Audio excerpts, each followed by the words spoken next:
Quand l'arrogance rencontre la médecine, la pluie martelait le pare-brise comme des poings furieux. Le docteur Jasmine Reed agrippait le volant de sa Honda vieille de 10 ans. Épuisé par une garde brutale de 36 heures au Seattle Grace Medical Center, ses yeux brûlaient de fatigue, mais elle connaissait bien cette route secondaire. Elle était calme, paisible et lui donnait 20 minutes pour décompresser avant de s'effondrer dans son lit. L'horloge de son tableau de bord indiquait 23h47, plus que 13 minutes avant qu'elle puisse enfin se reposer. Puis les phares apparurent, et avec eux l'homme qui possédait tout. Blake Fontaine était en colère. La réunion du conseil d'administration s'était déroulée exactement comme il l'avait prévu, ce qui, d'une certaine manière, avait aggravé les choses. Ces gens étaient censés le défier, le surprendre, lui donner quelque chose qui valait la peine qu'il y consacre son temps. Au lieu de cela, ils s'étaient soumis comme des chiens dressés, acceptant toutes ses exigences. Il appuya plus fort sur l'accélérateur de son Aston Martin personnalisé. Le moteur ronronnait comme un prédateur. La vitesse était la seule chose qui lui donnait encore l'impression d'être vivant. Tout le reste dans son monde était acheté, contrôlé, conquis. Le virage arriva plus vite qu'il ne l'avait prévu. Au moment où tout a basculé, Jasmine a vu la scène se dérouler au ralenti. La voiture de sport argentée l'a dépassé à au moins 140 km/h. Son cœur s'est arrêté de battre lorsqu'elle a vu le véhicule perdre le contrôle sur la chaussée mouillée. Le crissement des pneus a déchiré la nuit comme un cri. La voiture a fait un tour, puis deux, avant de percuter le garde-corps dans un bruit métallique écœurant. Elle a basculé par-dessus la barrière et a disparu dans le talus. Toute la fatigue de Jasmine s'évanouit. Ses années d'entraînement prirent le dessus. Elle gara sa voiture sur le côté de la route, attrapa sa trousse de secours dans le coffre et courut vers l'épave. Une vie était en jeu.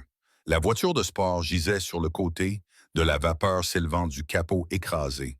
Les baskets de Jasmine glissèrent sur la pente boueuse alors qu'elle descendait précipitamment. La pluie imprégna sa blouse en quelques secondes, mais elle ne s'en rendit presque pas compte. « Vous m'entendez » cria-t-elle en regardant à travers la vitre brisée du conducteur. Un homme était suspendu sur le côté, attaché par sa ceinture de sécurité, le visage ensanglanté par une entaille au-dessus du sourcil. Ses yeux étaient fermés. Jasmine passa la main à travers le verre brisé, ignorant les bosses tranchants qui lui coupaient la paume, et appuya deux doigts contre son cou. Son pouls était faible, mais présent. « Restez avec moi », ordonna-t-elle, sa voix prenant le ton autoritaire qu'elle utilisait aux urgences. Elle l'examina rapidement. Traumatisme crânien, blessure interne possible, état de choc certain. L'odeur d'essence la fit agir plus vite. Il ouvrit les yeux. Ils étaient bleus foncés, confus et remplis de douleur. « Ne bougez pas la tête, lui ordonna Jasmine d'un ton ferme. Vous avez eu un accident. Je suis médecin. Les secours arrivent, tenta-t-il de dire, mais seul un gémissement sortit de sa bouche. Jasmine travailla avec une efficacité acquise par l'expérience. Elle stabilisa son cou à l'aide de sa veste, vérifia sa respiration, appuya sur la plaie qui saignait. Son téléphone coincé entre son épaule et son oreille, elle donna des détails précis au répartiteur du 911. Homme environ 35 ans, traumatisme crânien, possible lésion médulaire, signes vitaux instables. Route 9, borne kilométrique 42. Envoyez tout ce que vous avez. Les premiers mots. Qui êtes-vous? La voix de l'homme était rauque, à peine plus qu'un murmure. Je vous ai dit que je suis médecin. Maintenant, taisez-vous et économisez votre énergie. Je ne reçois pas d'ordre. Même blessé et coincé dans une voiture accidentée, sa voix restait arrogante. Jasmine ressentit un élan d'irritation. Eh bien, ce soir, vous en recevez, à moins que vous ne préfériez vous vider de votre sang en discutant avec moi. Il essaya de sourire, puis grimaça de douleur. Autoritaire, même vivant, rétorqua Jasmine. Ce qui sera plus que ce que vous serez si vous ne vous taisez pas et ne me laissez pas travailler. Des sirènes retentirent au loin. Ce son n'avait jamais été aussi beau. La confrontation à l'hôpital. 36 heures plus tard, Jasmine était de retour au Saddle Grace, terminant ses dossiers avant de rentrer chez elle. Elle venait de sauver un adolescent d'une appendicite et avait désespérément besoin d'un café. Dr. Reed, une infirmière s'approcha, l'air nerveux. Un patient vous demande dans la suite VIP. Jasmine fronça les sourcils. « Je n'ai aucun patient VIP prévu. C'est Blake Fontaine. » « le milliardaire de la technologie. Vous l'avez sauvé de cet accident de voiture il y a 2 nuits. Ce nom ne disait rien à Jasmine. Elle ne suivait pas l'actualité économique ni les potins sur les célébrités. Pourquoi veut-il me voir? Les yeux de l'infirmière s'écarquillèrent. Vous ne savez vraiment pas qui il est? Il possède la moitié de Seattle. Son entreprise fabrique les téléphones que tout le monde utilise. Tant mieux pour lui. Dites-lui que je passerai quand j'aurai le temps. Mais Blake Fontaine n'avait pas l'habitude d'attendre. Lorsque deux mondes se rencontrent, Jasmine frappa une fois à la porte de la suite VIP avant d'entrer. La chambre ressemblait davantage à une chambre d'hôtel de luxe qu'à une chambre d'hôpital.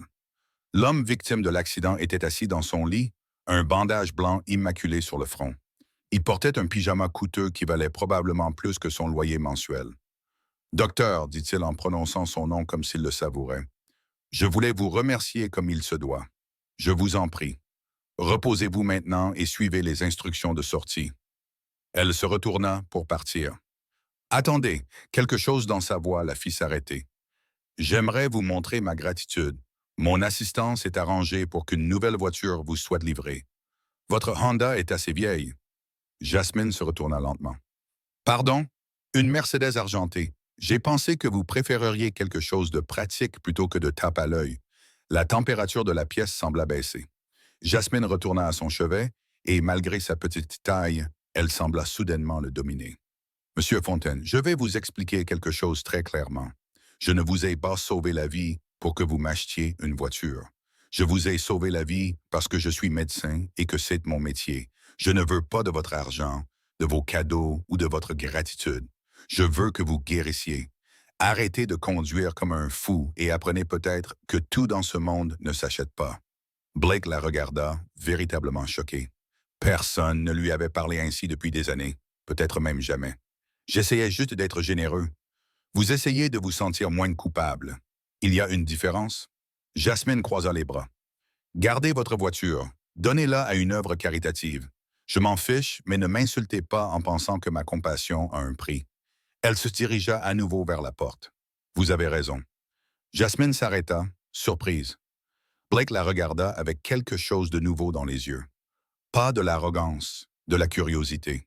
« J'ai l'habitude de résoudre les problèmes avec de l'argent. C'est tout ce que je sais faire.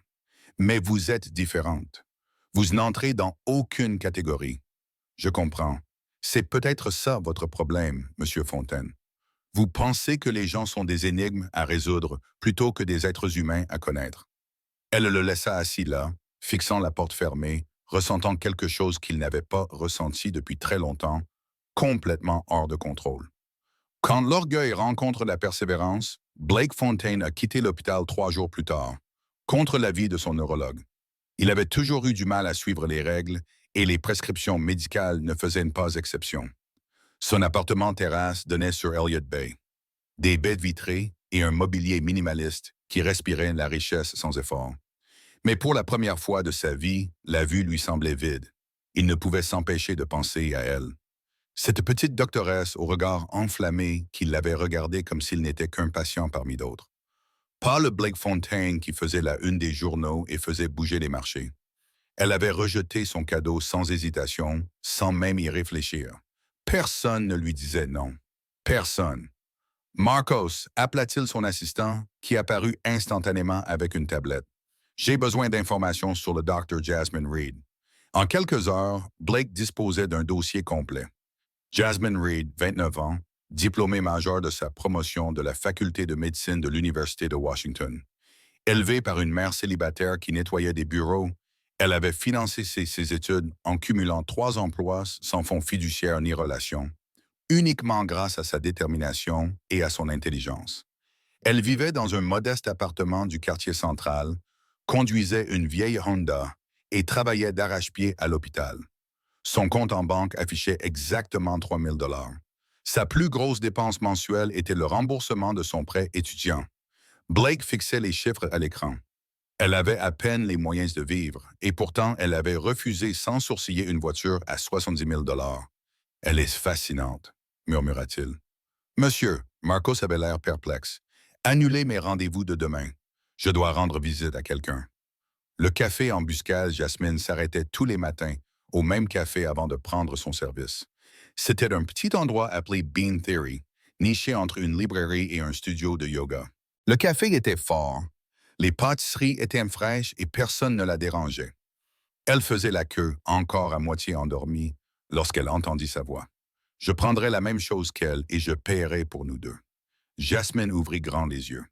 Blake Fontaine se tenait derrière elle, l'air exaspérant de perfection dans son jean foncé et son pull en cachemire. Le pansement avait disparu de son front, remplacé par une fine ligne rouge qui le rendait d'une certaine manière plus dangereux. « Vous me suivez ?» demanda-t-elle d'une voix aiguë. « Techniquement, je fais la queue dans un café public à 6 heures du matin dans un quartier situé à 40 minutes de votre penthouse. » Blake sourit. « Vous m'avez recherché. Je vous ai googlé après l'accident de voiture. Cela me semblait responsable. » Jasmine prit son café des mains du barista et se dirigea vers la porte. Blake la suivit, laissant sa propre boisson derrière lui après leur confrontation sur le trottoir. « Dr. Reed, s'il vous plaît, juste 5 minutes. » Jasmine s'arrêta sur le trottoir, épuisée et irritée. « Que voulez-vous, Monsieur Fontaine? » Blake, et je veux m'excuser. Cela l'a pris au dépourvu. Pourquoi? Pour avoir été un crétin prétentieux. Vous aviez raison sur tout. Je pense vraiment que l'argent résout les problèmes. J'essaye de contrôler les situations et j'ai réfléchi à pourquoi. Jasmine l'observa. Il avait l'air sincère, ce qui était en quelque sorte plus dérangeant que son arrogance. Je vous écoute. Quand mon père Espard m'a laissé son entreprise et une note disant que je la détruirais probablement en moins de 5 ans, c'était il y a 15 ans. Depuis lors, chaque jour, je lui prouve qu'il a tort. Je construis plus grande, je gagne plus, je contrôle tout, car si je ne le fais pas, tout s'écroule. La vulnérabilité dans sa voix était inattendue. Jasmine sentit sa colère s'adoucir légèrement. Cela semble épuisant. Ça l'est. Blake croisa son regard. Puis j'ai rencontré quelqu'un qui se moquait complètement de tout cela. Quelqu'un qui m'a vu saigner et briser et qui a simplement fait son travail sans rien attendre en retour. C'était l'interaction la plus honnête que j'ai eue depuis des années. Et alors? Tu veux m'ajouter à ta collection de personnes honnêtes? Blake a ri, un vrai rire qui a transformé son visage. Non, je veux t'inviter à dîner. Pas de cadeaux, pas de grands gestes, juste une conversation entre deux personnes qui apparemment ne peuvent s'empêcher de penser l'une à l'autre. Le cœur de Jasmine a fait un bon traître. Je n'ai pas pensé à toi. Tu es un très mauvais menteur pour quelqu'un d'aussi intelligent. Le marché est conclu, dit finalement Jasmine. Dans un endroit normal, pas dans un restaurant 5 étoiles où le menu n'indique pas les prix. Marché conclu? Blake sortit son téléphone. Vendredi soir. Je travaille le vendredi soir. Samedi. Double service. Quand ne travailles-tu pas? Jasmine sourit malgré elle. Bienvenue dans le monde de la médecine, Monsieur Fontaine. Nous n'avons pas les horaires des milliardaires, Blake. Et très bien, je m'adapterai à ton emploi du temps. Envoie-moi un SMS quand tu es libre. Il lui tendit sa carte de visite. Une vraie carte de visite. Du papier épais, des lettres en relief. Jasmine la prit avec le sentiment de commettre une terrible erreur. Cela ne veut rien dire, prévint-elle. Bien sûr que non, acquiesça Blake. Mais son sourire disait le contraire. Le dîner qui a tout changé. Ils se retrouvèrent dans une cabane de fruits de mer sur le front de mer le mercredi suivant. Jasmine a insisté pour partager l'addition. Blake a accepté à contre-cœur. Ils ont discuté pendant 3 heures. Blake lui a raconté son enfance dans des internats, ses parents qui le traitaient comme un investissement commercial plutôt que comme un fils, la création de son entreprise depuis sa chambre d'étudiant, la solitude du succès. Jasmine lui a parlé de sa mère qui cumulait 3 emplois pour subvenir à leurs besoins, de ses nuits passées à étudier à la bibliothèque municipale parce que leur appartement était trop froid. Elle lui a expliqué qu'elle avait choisi la médecine d'urgence parce qu'elle ne voulait jamais que quelqu'un se sente impuissant. C'était ce qu'elle avait ressenti en voyant sa mère se débattre. « Tu es remarquable », a dit Blake doucement alors qu'il marchait le long de la jetée après leur dîner. « Je suis ordinaire. Je travaille juste dur. » Non, Blake s'est arrêté et s'est tourné vers elle. Des gens ordinaires auraient dépassé cet accident. Des gens ordinaires auraient pris la voiture, remboursé leurs prêts, se seraient facilité la vie. Tu n'es pas ordinaire, Jasmine. Tu es extraordinaire et tu ne t'en rends même pas compte. La façon dont il la regardait coupa le souffle à Jasmine. L'espace entre eux semblait électrique. Je ne peux pas être ce dont tu as besoin. Je ne m'intègre pas dans ton monde. Peut-être que je ne veux plus m'intégrer dans mon monde. Il se pencha lentement, lui laissant toutes les chances de s'éloigner. Jasmine savait qu'elle aurait dû le faire. Elle savait que c'était une très mauvaise idée. Elle l'embrassa quand même. L'interruption. Le téléphone de Blake sonna, brisant le moment. Il l'ignora. Il sonna encore et encore. Réponds, dit Jasmine en reculant. Blake jura et vérifia l'écran. C'est mon vice-président. Il y a eu une faille de sécurité dans l'entreprise. Je dois y aller. Bien sûr. Les barrières de Jasmine se remirent en place. Jasmine, ce n'est pas ce que tu penses. C'est exactement ce que je pense. Ton travail passera toujours avant tout le reste. C'est normal. C'est la réalité. Mais je ne peux pas être la deuxième priorité de quelqu'un, Blake. J'ai été ça toute ma vie et je ne vais pas sauver ton entreprise. Je dois rentrer chez moi de toute façon. Elle se retourna et s'éloigna. Blake la regarda partir. Son téléphone toujours en train de sonner dans sa main. Pour la première fois de sa carrière, il avait envie de le jeter dans l'océan, le grand geste qui avait mal tourné. Le lendemain matin, Jasmine arriva à l'hôpital et trouva le chaos. Des camions de télévision encombraient le parking.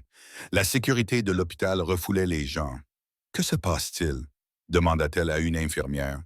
Blake Fontaine vient de faire un don de 20 millions de dollars pour construire une nouvelle aile d'urgence. Il tient une conférence de presse dans le hall et a spécifiquement demandé que le docteur Jasmine Reed soit présente. Jasmine sentit son sang se glacer. Il avait fait quoi? Elle se fraya un chemin à travers la foule et trouva Blake entouré de caméras. Les administrateurs de l'hôpital souriaient à côté de lui comme s'ils avaient gagné au loto. « Ce don rend hommage à l'incroyable médecin qui m'a sauvé la vie », disait Blake. Le docteur Jasmine Reed incarne tout ce que cet hôpital représente. Jasmine vit rouge. Elle traversa la foule sans se soucier des caméras et attrapa Blake par le bras. « Il faut qu'on parle tout de suite. » Son sourire s'effaça lorsqu'il vit son visage. « Jasmine, je pensais que tu serais contente. » Elle le traîna pratiquement loin des journalistes stupéfaits. L'épreuve de force finale. « À quoi pensais-tu? » Jasmine explosa dès que la porte se referma. « Je pensais aider l'hôpital et te montrer que je comprends ce qui compte pour toi. En faisant de moi un spectacle? En utilisant mon nom pour ton coup de pub? En utilisant une fois de plus l'argent pour résoudre un problème que l'argent ne peut pas résoudre? » Blake avait l'air sincèrement perplexe. « Ce n'est pas un coup de pub. C'est moi qui soutiens quelque chose qui te tient à cœur. Non, c'est toi qui contrôles le récit. C'est toi qui te mets en héros dans mon histoire. » La voix de Jasmine se brisa. « Je t'ai dit que je n'avais pas ma place dans ton monde, Blake. Mais au lieu de respecter cela, tu as essayé de m'y entraîner quand même. Je n'essaie pas de t'entraîner où que ce soit. J'essaie de te montrer que je peux aussi faire partie de ton monde en y investissant de l'argent. C'est le seul outil dont tu disposes, et ce n'est pas suffisant. » Blake s'approcha. « Alors dis-moi ce qui est suffisant. Dis-moi comment faire les choses correctement, car je ne me suis jamais senti aussi perdu de ma vie. » Jasmine le regarda. Cet homme puissant qui dirigeait des conseils d'administration et bâtissait des empires se tenait devant elle, complètement vulnérable. Tu ne peux pas régler ça avec un don ou un geste grandiose. Tu dois vraiment changer. Tu dois arrêter d'essayer de tout contrôler et de contrôler tout le monde autour de toi. Tu dois lâcher prise. Et si je n'y arrive pas, alors c'est fini entre nous avant même d'avoir commencé. Elle sortit, le laissant seul dans la salle de conférence, entouré de fenêtres qui reflétaient le logo de son entreprise sur la ligne d'horizon de Seattle. Tout ce qu'il avait construit, tout ce qu'il contrôlait, rien de tout cela n'avait d'importance sans elle. Quand tout s'écroula, Blake annula la conférence de presse. Il refusa de s'attribuer le mérite du don, demanda à l'hôpital de poursuivre la construction, mais sans mentionner son nom sur le bâtiment. C'était la première fois de sa carrière qu'il renonçait à la reconnaissance. Marcos pensait qu'il était en train de craquer. Le conseil d'administration s'inquiète. « Vous avez manqué 3 réunions cette semaine. L'accord avec Tokyo est au point mort et les investisseurs sont nerveux. » Blake regardait par la fenêtre de son bureau la ville trempée par la pluie. « Laissez-les être nerveux, monsieur. Je suis fatigué, Marcos. Fatigué des réunions qui n'ont aucune importance. Fatigué des accords qui ne font qu'enrichir les riches. Fatigué de vivre dans une tour de verre et de prétendre que ce n'est pas une prison. » Marcos travaillait pour Blake depuis 8 ans. Il ne l'avait jamais entendu parler ainsi. De quoi avez-vous besoin, monsieur? Blake se détourna de la fenêtre. J'ai besoin que vous trouviez le dossier médical de la mère du Dr. Reed. Non, attendez. C'est exactement ce que Jasmine m'a dit de faire. Contrôler, enquêter, gérer. Il passa ses mains dans ses cheveux. Je dois trouver comment être une personne normale. Comment faire? Marco sourit. Commencez par rentrer chez vous à 17 heures. Le changement, Blake a commencé modestement. Il quittait le travail à 18 heures au lieu de minuit. Il a arrêté de consulter ses emails pendant le dîner. Il s'est porté volontaire dans un centre communautaire pour enseigner le codage à 2 enfants issus de familles à faible revenu. Cela lui semblait étrange, inconfortable, comme porter des chaussures. Cela ne lui allait pas tout à fait. Mais petit à petit, quelque chose a changé. Les enfants du centre communautaire se moquaient de sa fortune. Ce qui leur importait, c'était qu'ils viennent régulièrement, qu'ils se souviennent de leur nom, qu'ils se réjouissent lorsqu'ils déboguaient leur premier programme. Pour la première fois depuis des années, Blake se sentait utile plutôt que puissant. Il y avait une différence, l'urgence. 3 semaines après leur dispute, l'assistant de Blake l'a appelé pendant une session de codage. « Monsieur, il y a eu un incident, un incendie dans l'une de nos usines. Des blessés ont été signalés. » Le cœur de Blake s'est arrêté. « Où? » »« À l'usine de Georgetown. Ils transportent les blessés à Seattle. Grace, tu es à la réunion. » Jasmine était en train de soigner une victime de brûlure lorsqu'elle a entendu l'agitation dans la salle d'attente. Quelqu'un exigeait des informations. Refusant de se calmer, elle a immédiatement reconnu la voix. Blake se tenait dans la salle d'attente des urgences, son costume coûteux froissé, le visage pâle. Il se disputait avec l'infirmière chargée du triage, désespéré d'obtenir des informations sur ses employés. « Monsieur, je comprends votre inquiétude, mais vous devez nous laisser travailler. Ce sont mes employés. Cela s'est produit sous ma responsabilité. Je dois savoir s'ils vont bien. » Jasmine s'approcha. « Monsieur Fontaine. » Blake se retourna. Le soulagement dans ses yeux était immense. « Jasmine, je vous en prie. Mon usine a pris feu. 7 de mes employés sont ici. Personne ne veut me dire quoi que ce soit. » Elle vit la terreur authentique sur son visage. Ce n'était pas le milliardaire arrogant exigeant un traitement spécial. C'était un homme effondré parce que des personnes qui lui étaient chères avaient été blessées. « Venez avec moi, dit-elle doucement. La vérité. » Jasmine le conduisit dans une petite salle de consultation. 5 de vos employés ont des blessures légères, des inhalations de fumée, des brûlures au premier degré. Ils s'en sortiront. L'un d'eux a une jambe cassée à cause des débris qui sont tombés. Il s'en sortira aussi. Le 7e a des brûlures au 3e degré sur 40% du corps. Il est dans un état critique. Nous faisons tout ce que nous pouvons. Blake s'assit lourdement. Il s'appelle Raymond. Il a 3 enfants. Il vient de devenir grand-père le mois dernier, m'a-t-il dit. Jasmine s'assit à côté de lui. Blake, les incendies, ça arrive. Ce n'est pas votre faute. J'ai fait des économies sur le système d'extinction d'incendie. Pas des économies illégales, juste des économies efficaces. J'ai fait économiser 2 millions de dollars à l'entreprise. Sa voix était creuse. Raymond pourrait mourir parce que j'ai économisé 2 millions de dollars qui ne me manqueront jamais. Jasmine lui a pris la main. Tu ne peux pas penser comme ça. Pourquoi pas? Tu avais raison à mon sujet. L'argent est le seul outil dont je dispose. Et parfois, c'est le mauvais outil. Ils sont restés assis en silence pendant un long moment. Tu sais ce que j'ai appris d'autre à ton sujet? A finalement dit Jasmine. Tu fais du bénévolat au Rainier Community Center. Tu enseignes le codage aux enfants tous les mardis et jeudis. Blake leva les yeux, surpris. Comment tu le sais? Ma mère fait aussi du bénévolat là-bas, dans le programme d'alphabétisation. Elle m'a parlé du gentil technicien qui apporte des pizzas et qui ne fait jamais sentir les enfants stupides. Ta mère?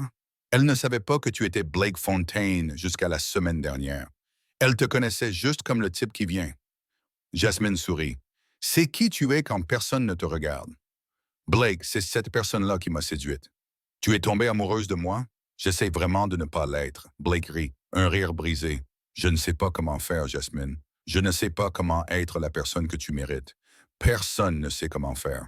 C'est ça le problème. Tu essaies, tu échoues et tu réessayes. La veille à l'hôpital, ils sont restés à l'hôpital toute la nuit. Blake a refusé de partir avant de connaître le sort de Raymond. Jasmine s'est assise avec lui pendant ses pauses, lui apportant du café, sans rien dire, juste en étant présente. À 4 heures du matin, le chirurgien est sorti. Il est stable. Dans un état critique, mais stable. Les prochaines 48 heures nous en diront plus. Blake s'est effondré. Il s'est complètement effondré. Des années de contrôle, de pression et de solitude se sont déversées dans ce couloir d'hôpital. Jasmine l'a serré dans ses bras pendant qu'il pleurait. Le lendemain matin, ils se sont retrouvés sur le toit de l'hôpital alors que l'aube se levait sur Seattle. Le ciel se peignait de nuances de rose et d'or. J'ai installé le meilleur système d'extinction d'incendie que l'on puisse acheter dans toutes les installations que je possède. Blake a dit hier. Contrat d'urgence. Je me fiche du prix. C'est bien. Je me retire également des opérations quotidiennes. Je promeus mon vice-président au poste de PDG. Je resterai au conseil d'administration pour guider la stratégie, mais j'en ai fini de travailler 4 heures par semaine pour bâtir un empire qui ne me plaît même pas. Jasmine le regarda avec surprise. Blake, tu n'as pas à faire ça pour moi. Je ne le fais pas pour toi. Je le fais pour moi. Tu m'as juste aidé à voir ce que je ne voyais pas avant. Il se tourna vers elle. J'ai passé 15 ans à prouver à mon père qu'il avait tort. Mais il est mort, Jasmine. Il n'admettra jamais que j'ai réussi. Et je suis fatigué de construire ma vie autour d'un fantôme. Que veux-tu à la place? Je veux enseigner le codage aux enfants. Je veux m'assurer que mes employés ont les lieux de travail les plus sûrs possibles. Je veux financer la recherche médicale et l'éducation sans avoir besoin que mon nom figure sur un bâtiment. Il lui prit la main. Et je veux essayer d'être quelqu'un qui te soit digne, même si cela me prend le reste de ma vie. Jasmine eut la gorge serrée. J'ai peur, Blake. Nos mondes sont si différents. Alors, construisons un nouveau monde. Un monde où un brillant médecin peut tomber amoureux d'un bourreau de travail en voie de guérison sans que l'un de nous deux ne perde son identité. L'amour, murmura Jasmine. L'amour, confirma Blake. Cela me terrifie absolument. Mais oui, j'aime ce choix. J'ai besoin que tu comprennes quelque chose, dit Jasmine. Je ne serai jamais le genre de femme qui va au gala et pose pour les pages mondaines. Je préférerai toujours mes patients aux fêtes. Je travaillerai pendant les vacances, je manquerai des événements et je rentrerai épuisé à la maison. Et je serai toujours trop compétitive et parfois arrogante. Je voudrais résoudre tes problèmes même quand tu n'as pas besoin qu'ils soient résolus. Je t'achèterai probablement des cadeaux dont tu ne veux pas. Alors, nous allons nous rendre fous l'un l'autre. Absolument. Blake sourit. Alors, Dr. Reed, vas-tu me rendre folle officiellement en tant que ma petite amie partenaire? Quel que soit le terme qui ne te donne pas envie de me jeter du matériel médical à la tête. Jasmine rit à travers ses larmes. Tu es ridicule. C'est oui? Elle l'embrassa doucement, tendrement et pleinement. C'est oui, mais je garde ma voiture pourrie. Je n'envisagerai même pas de la remplacer. 6 mois plus tard, Blake tint ses promesses. Il se retira de son entreprise pour se consacrer à des œuvres philanthropiques. Jasmine et lui emménagèrent ensemble, trouvant un compromis entre son penthouse et son petit appartement dans une maison confortable à Wallingford. Il apprit à cuisiner, mal, mais avec enthousiasme. Elle apprit à le laisser l'aider parfois. Raymond s'est complètement rétabli et a repris le travail avec une généreuse augmentation. Grâce à la meilleure assurance maladie que Blake ait pu obtenir, la nouvelle aile des urgences du Seattle Grace a ouvert sans le nom d'un donateur, juste une simple plaque indiquant « Pour les guérisseurs qui ne demandent rien en retour ». Elle conduisait toujours sa vieille voiture et Blake essayait encore parfois de résoudre les problèmes avec de l'argent, mais les mardis et jeudis soirs, ils enseignaient ensemble au centre communautaire. Le brillant médecin et l'humble milliardaire montraient aux enfants que le succès pouvait prendre différentes formes. Et lorsque Jasmine rentrait épuisée après ses gardes de 30 heures, Blake lui préparait un dîner maison horrible, accompagné d'un coussin chauffant et de blagues affreuses. « Comment s'est passée votre journée, Dr. Reed? » lui demandait-il. « J'ai sauvé 3 vies, j'en ai perdu une, et j'ai dû réprimander un milliardaire de la technologie qui pensait pouvoir acheter son droit de ne pas suivre les instructions de sortie. On dirait que ce milliardaire a de la chance de t'avoir. » C'est vrai, Jasmine était d'accord, l'embrasser parce que certaines collisions détruisent tout. Mais certaines collisions, celles qui surviennent de manière inattendue les nuits pluvieuses, lorsque vous êtes trop fatigué pour les voir venir, finissent par vous sauver d'une manière que vous n'auriez jamais imaginée. Blake Fontaine a appris que tout ne pouvait pas être acheté ou contrôlé. Et le Dr. Jasmine Reed a appris que parfois, les personnes les plus brisées font les meilleurs partenaires, car elles comprennent ce qu'il faut pour guérir ensemble. Ils ont construit quelque chose que ni l'argent ni la médecine ne pouvaient créer à eux seuls. Ils ont construit un foyer,